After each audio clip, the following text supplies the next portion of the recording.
Opinião pessoal. Apoio cultural. Unimed. Faça seu plano de saúde e fique tranquilo. 3774-9664 ou 3773-3000. Floricultura Canto Verde. 3772-1328. Cortinas Carnot. Pensou em cortinas, pensou em Cortinas Carnot. Sete Lagos Transportes e Sete Lagos Mudanças. 3774-3384. Copacabana Calçados. Há 23 anos preservando a qualidade de seus produtos. MJ Language Center. Avenida Getúlio Vargas, 431. 3773-3805. Relojoaria Brasil. Acredita e investe no futuro de Sete Lagoas. Microlins. Certificado reconhecido nacionalmente.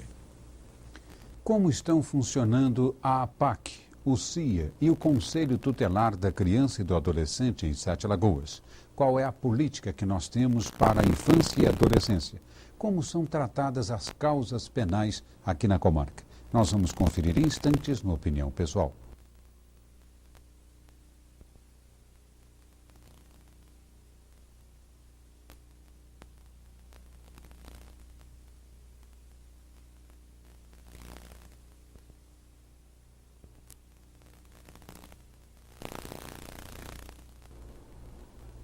No Opinião Pessoal de hoje, nós vamos conversar com o juiz de direito, Dr. Edilson Rubenspelger, que é juiz titular da Vara da Infância e da Adolescência na comarca de Sete Lagoas e cuida também do setor das causas penais.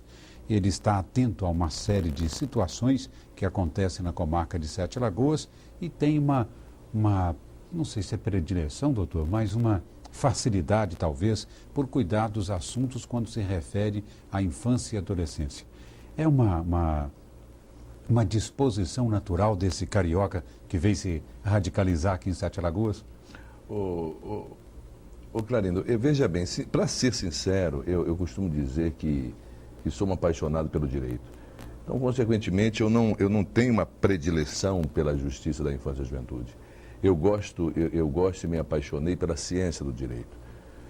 Talvez apenas o direito do trabalho, que não obstante seja também uma ciência jurídica muito bonita, mas é a única que a gente se afastou um pouco em razão da nossa judicatura estadual, que não tem a ver com o justiça do trabalho. Mas, para ser sincero, todos os ramos do direito me atraem e me fascinam, né? Agora, a gente procura, dentro do juízo onde a gente se encontra, desempenhar da melhor maneira o nosso papel.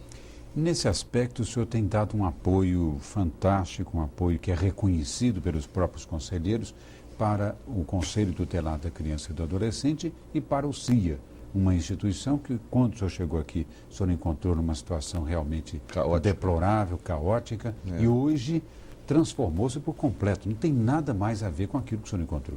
Absolutamente nada a ver. Nós vimos administrando o CIA numa situação muito difícil e a principal razão da dificuldade que nós tínhamos era exatamente porque a instituição CIA, e mesmo assim precariamente, estava sob a responsabilidade do juiz da infância e da juventude de Sete Lagoas, a instituição. Entretanto, os processos de execução das medidas socioeducativas de internação dos internos, dos menores do CIA, não estavam sob a nossa competência.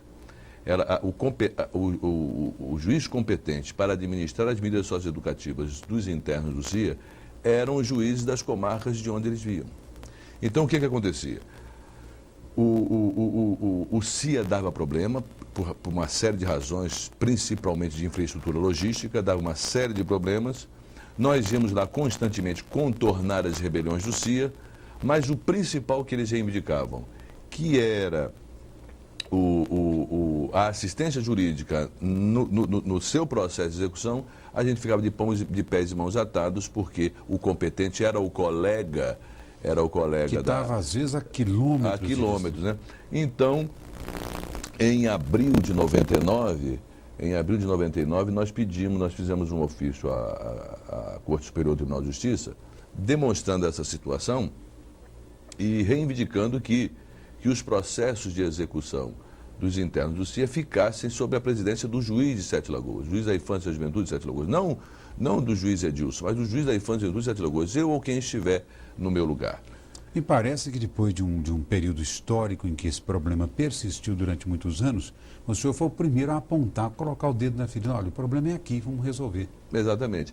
Então nós fizemos esse ofício ao presidente do tribunal, ele foi sensível à nossa reivindicação e no dia 10 de dezembro do mesmo ano de 1999, a Corte Superior baixou uma resolução transferindo a competência de todos os processos de execução dos internos do CIA para o Juizado da Infância e da Juventude de Sete Lagoas. Então, isso já facilitou demais. Mas antes disso, nós fizemos esse requerimento em abril de 99. Essa resolução da Corte Superior saiu no dia 10 de dezembro de 99. Mas antes disso, em outubro de 99, teve uma rebelião das mais graves no CIA, de quase repercussão até nacional, quando chegaram até cortar a orelha, as vísceras de um interno saíram para fora, né, foi esfaqueado e as vísceras dele saíram para fora, a orelha de um interno foi cortada. Então, quando nós fomos ali nesse dia dessa rebelião, em que a situação estava absolutamente insustentável, aí nós intervimos no CIA. Então, eu falei assim, olha, o CIA agora só funciona depois que nós temos que passar por uma profunda e essencial reformulação. Quer dizer, ou conserta agora ou não conserta mais? Ou conserta ou o interno não entra, ou o menor não entra mais aqui, pelo menos enquanto eu estiver como juiz da Infância e da Juventude de Sete Lagoas. Então nós intervimos no CIA, baixamos o ato de intervenção, colocamos todos os menores, devolvendo todos os menores para os seus pais, ainda aqueles que estavam ainda no processamento da sua medida socioeducativa de internação, mandamos todos de volta, foram praticamente todos de volta, deixamos apenas os adolescentes mais perigosos, mais complicados, e foi um número muito pequeno, e aí começamos a percorrer, né, o caminho no sentido da reformulação, da reestruturação logística do CIA, junto a Belo Horizonte, da Secretaria de Estado de Justiça, e aí foi, aos pouquinhos, também a gente não pode deixar de reconhecer, graças à sensibilidade também da Secretaria de Estado de Justiça, na pessoa da doutora Angela Passi, e a sensibilidade também da doutora Edna, que é superintendente da Sarene.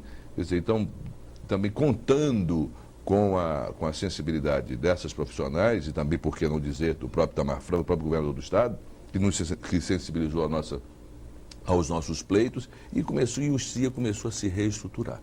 E hoje nós está bem vamos melhor. agora, realmente a situação hoje é completamente diferente, né? Nós vamos a um pequeno intervalo, voltamos daqui a pouquinho conversando com o doutor Edilson a respeito dessa e de outras questões envolvendo a segurança pública. Daqui a pouco.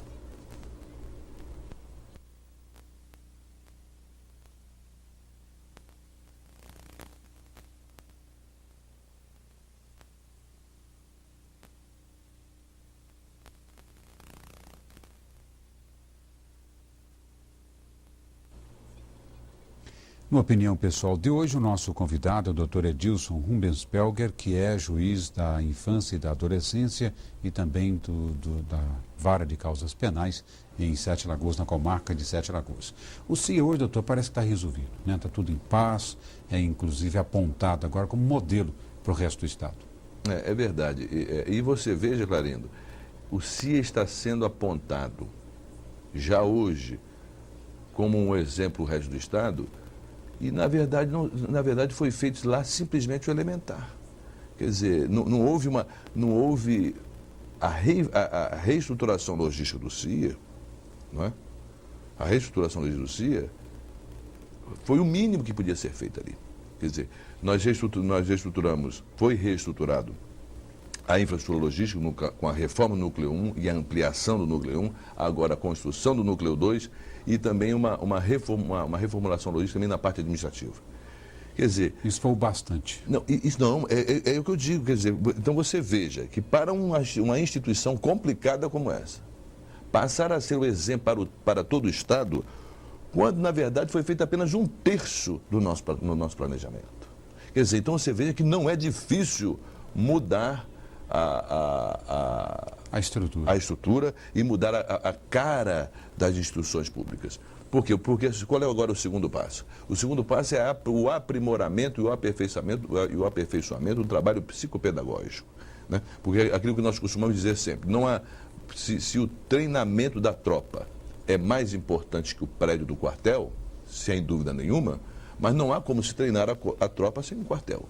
Não há como treinar a tropa debaixo da árvore de uma rua. Não há local, não há local, espaço, não há condições. Né? Não há condições. Então, a infraestrutura logística mínima, básica, necessária, está pronta. Vamos partir agora para o aprimoramento e o aperfeiçoamento do trabalho psicopedagógico. E uma terceira e última etapa, já quase que concomitante com a segunda, é aproveitar todo esse espaço magnífico e monumental do CIA, no sentido de aproveitar todo ele neste trabalho psicopedagógico. Aí eu acho, se Deus permitir, que essas duas próximas etapas sejam concluídas em breve tempo, aí o CIA não será um exemplo para o Brasil, não. Certamente ele será um exemplo para o mundo. Mas, doutor, com respeito ao Conselho Tutelar da Criança e do Adolescente, é também um organismo ao qual o senhor tem dado apoio e que vem cumprindo também plenamente as suas funções. Sem dúvida. O Conselho Tutelar, veio, quando nós chegamos aqui, em 1997, para você ter uma ideia, Clarindo, o Conselho Tutelar é composto de 5 conselheiros titulares e 5 suplentes. E 5 suplentes, né? Nós encontramos, quando chegando aqui, apenas 2 suplentes. Os 5 titulares e 3 suplentes já haviam saído e haviam pedido demissão, o afastamento do Conselho Tutelar. Mas por pouco não fechou. Por pouco não fechou. Praticamente fechou, porque os 2 suplentes estavam, embora abnegadamente, sem dúvida nenhuma, mas estavam praticamente mantendo apenas as portas abertas do Conselho Tutelar, porque 2 suplentes não dão conta do movimento que o Conselho Tutelar de Sete Lagoas recebe, né? E isso tem sido reformulado também graças à sensibilidade dos governos municipais, que têm também se atentado para a causa da criança e adolescência. E aos poucos também, agora, o novo presidente Márcio Lustosa tem sido muito empenhado nessa causa, muito dedicado. Enfim, o Conselho Tutelar também tem cumprido o seu papel. E paralelamente, como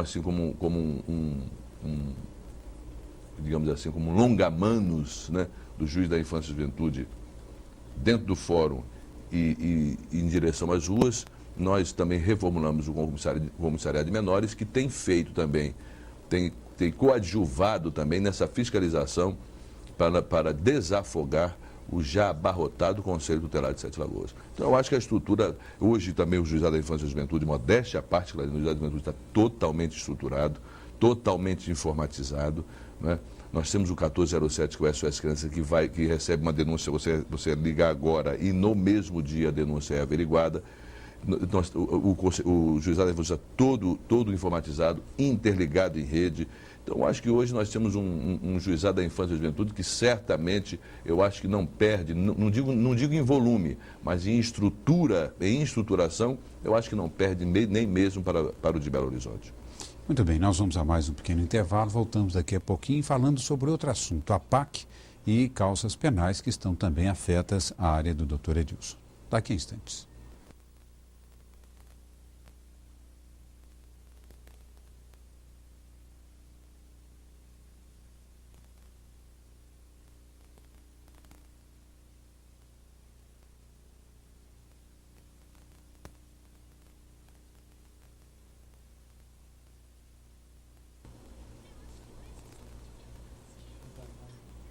No Opinião Pessoal de hoje, nosso convidado é o Dr. Edilson Rubensperger, que é juiz de Direito da Infância e Adolescência, Causas Penais em Sete Lagoas.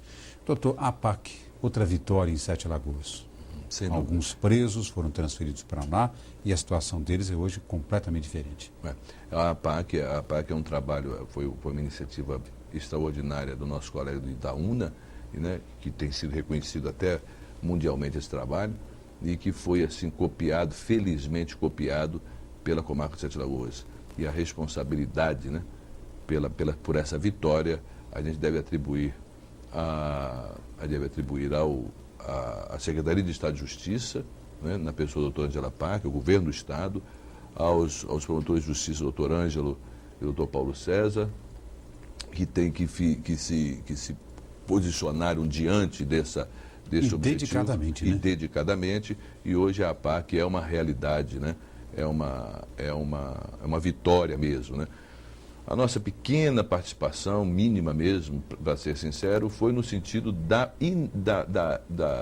continuação da obra daquela nova cadeia pública na penitenciária, para agilizar. Fizemos reuniões com o ex-prefeito Marcelo Sessé, fizemos reuniões com a doutora Angela Parque lá em Belo Horizonte, enfim, tentando desemperrar um pouco a burocracia estatal no sentido da liberação dos recursos para a conclusão da obra. Mas a implantação naquele prédio, naquele espaço da APAC, essa vitória deve ser atribuída ao Governo do Estado, à Secretaria de Estado de Justiça e a esses 2 promotores de justiça. A Prefeitura atualmente tem oferecido E a apoio, Prefeitura né? atualmente, é verdade, bem lembrado, a Prefeitura atualmente tem dado muito apoio à APAC, à associação. Com respeito, doutor, causas penais, Sete Lagoas está tranquilo, o juizado está funcionando tranquilamente? Essas causas penais são divididas entre nós e o doutor Adair, nosso colega, né? Então o serviço, meu serviço, conforme nós estávamos conversando em off aqui, o serviço da primeira vara criminal ficou absolutamente, totalmente em dia em dezembro do ano passado. Colocamos ele totalmente em dia. E estamos mantendo em dia o serviço. Então, os nossos jurisdicionados da primeira vara criminal, e certamente também que o serviço do nosso colega também está em dia, podem ficar tranquilos que está sendo bem conduzido. Bom, a gente teria um outro assunto vastíssimo, infelizmente o tempo não vai ser possível, a respeito da criminalidade. Só confirmando que essa criminalidade está aumentando, infelizmente. Há várias causas que gastaria talvez horas aqui para a gente determinar, mas com certeza há também uma boa disposição do seu juizado para, na medida do possível, contribuir para a eliminação delas. A gente agradece a presença do senhor, só quer essa confirmação. Está aumentando mesmo a criminalidade? Vou tentar falar talvez em 1 minuto o que eu gostaria de falar talvez em 5 horas. A criminalidade tem aumentado por inúmeras razões, principalmente por falta de investimento na área social. O problema das rebeliões nas cadeias não é mudando lei, não é mudando a legislação, mudando o Código Penal, mudando o Código de Processo Penal, que nós vamos diminuir a criminalidade. O importante é reestruturar as instituições já existentes, né? Colocando-se mais juízes, mais promotores, mais serventuários de justiça, né? Terminou, né? E a própria reformulação logística dos estabelecimentos penais. Porque a APAC, o que é a APAC? A APAC é um trabalho psicopedagógico que se faz com o preso na sua recuperação. Mas o problema das rebeliões e dos desmandos dos estabelecimentos penais é mais ou menos semelhante ao CIA. É só reinfraestruturar logisticamente minimamente os estabelecimentos penais, né? E aumentar o número de juízes e aumentar o número de juízes promotores, porque é difícil dar conta de tanto processo. Então, se você aumentar o número de juízes, você vai prestar uma jurisdição mais rápida e de maior qualidade ao preso. E o que mais importante, em razão do nosso pouco tempo, Clarino, não é reformulando o Código de Processo Penal, nem Código Penal, nem mudando leis, que nós vamos solucionar o problema da criminalidade e muito menos dos estabelecimentos penais. Porque o nosso Código Penal é de 1945, mas é muito bom. O nosso Código de Processo Penal é de 1940, melhor dizendo, e é muito bom. Então, não é o caso. Foram juristas renomados e até insuperáveis até hoje que elaboraram os nossos códigos penais e penal e processo penal. Então, não será por aí. Eu acho que o tratamento de choque seria criar mecanismos e criar modos de você fazer as instituições hoje vigentes funcionarem. Então, como é que funciona bem o Poder Judiciário? Com mais juízes. O juiz, para prestar uma jurisdição rápida e célere, ele precisava ter no máximo 500, 600 ou 700 processos sobre a sua jurisdição. E nós temos 5 mil. Então, fica absolutamente claro. Então, se o Estado não é mudando leis ou fazendo mudanças extremamente radicais e pesadas. Basta reestruturar e dar atenção às instituições já vigentes. A coisa não é complicada. E só para finalizar, Clarino, só para você ver que o CIA, num terço de um planejamento de reestruturação, já é modelo para o Estado. Quer dizer, então se verifica que não é difícil resolver o problema, desde que você ataque e dê apoio às instituições já existentes, que já são muito boas, dentro de uma legislação extremamente competente, até porque o acervo legislativo nosso, Clarino, é reconhecidamente um dos melhores do mundo. Quer dizer, então não tem muita complicação, muito segredo, não é? Bom, muito obrigado, doutor Edilson, pela presença aqui conosco. Muito obrigado por você, amigo de casa, e pelo carinho da sua atenção. A gente volta numa próxima oportunidade aqui no Pessoal.